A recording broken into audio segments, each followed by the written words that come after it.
टोटलमध्ये zone 3मध्ये पूर्ण वर्षभरामध्ये total 3044 इतके गुन्हे पूर्ण दाखल झालेले आहेत. त्यापैकी 78% हे पूर्ण गुन्हे ओपन झालेले आहेत. त्यापैकी मर्डरचे 21 गुन्हे दाखल झालेले आहेत. त्यानंतर रॉबरीचे 84 गुन्हे दाखल झाले आहेत. त्यापैकी 89% गुन्हे हे ओपन झालेले आहेत.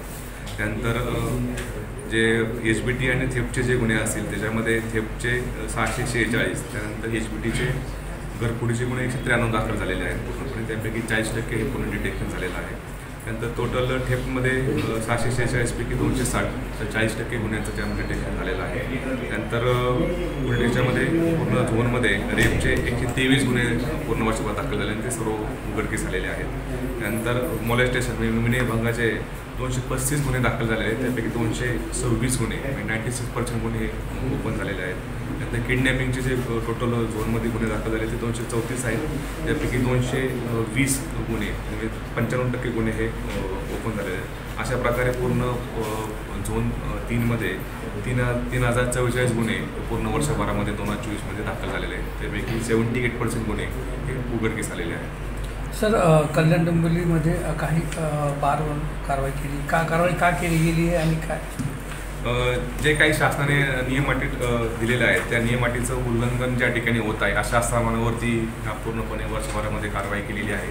त्याच्यामध्ये काही ऑर्केस्ट्रा बार्स आणि काही लेडीज बार्स आहेत. अशा जवळजवळ 26 हॉटेल्स याच्यावरती ऑर्केस्ट्रा बार आणि लेडीज बारवरती कारवाई केली गेलेली आहे. त्यापैकी 14 बारचे निलंबनाचे प्रस्ताव सादर केले. त्यापैकी आतापर्यंत 3 बारचे लायसन्ससुद्धा आता सस्पेंड झालेले आहे. आणि पूर्ण वर्षभरामध्ये जी कारवाई जी असेल, आपण जे सार्वजनिक ठिकाणी रहदारीचा अडथळा निर्माण करणे असेल की सार्वजनिक ठिकाणी दंगा करणे असेल किंवा जे आपण पाहतो की मोकळी मैदाने असतील आणि इतरही ठिकाणी जाऊन त्या ठिकाणी दारू पिणे असेल, दंगामस्ती करणे असेल किंवा चरस किंवा गांजाचं सेवन करणं असेल अशा प्रकारचे सुद्धा आपण मोठ्या प्रमाणात कारवाई केलेली आहे. त्याच्यामध्ये जवळजवळ आपण ज्या 1100 लोकांच्यावरती अशा कारवाई केलेल्या आता वर्षभरामध्ये. त्यानंतर ज्या आस्थापना वेळेपेक्षा जास्त सुरू आहेत अशा 3095 लोकांवरती कारवाई केलेल्या आहेत. जे सार्वजनिक ठिकाणी धूम्रपान करतात किंवा त्या ठिकाणी तंबाखूजन्य सेवन करतात अशा 4114 लोकांच्यावरती कारवाई केलेल्या आहेत.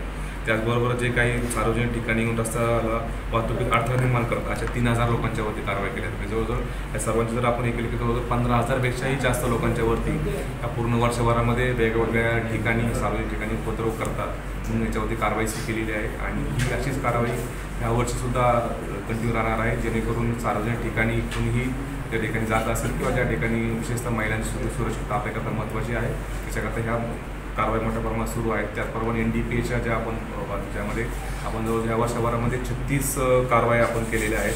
आणि ह्या पूर्णपणे ह्याच्यामध्ये NDPSमध्ये आपण जवळ 51 लाखाचा मुद्देमाल, त्यामध्ये MD पावडर असेल, ब्राऊन शुगर असेल, चरस असेल आणि पूर्णपणे गांजा असेल हे सुद्धा रिकवर केलेलं आहे. आणि अशा पद्धतीने ही पूर्ण आपल्या वर्षभराची कामगिरी त्यामध्ये केलेली आहे.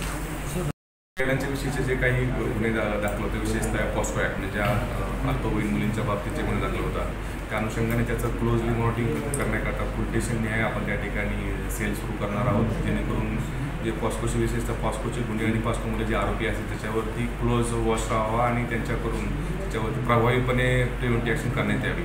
याच्याकरता हे पूर्णपणे हा पोलीस स्टेशन न्याय आपण तो त्याचं वेगळं सेल त्याकरता आपण तयार करणार आहोत, जेणेकरून ह्या आरोपींच्यावरती आपलं विशेष लक्ष राहील आणि त्यांच्यावरती वेळीच त्यामध्ये आपल्याला कारवाई करून प्रतिबंध करता येईल. सर, 2023मध्ये दिशा पोक्सा अंतर्गत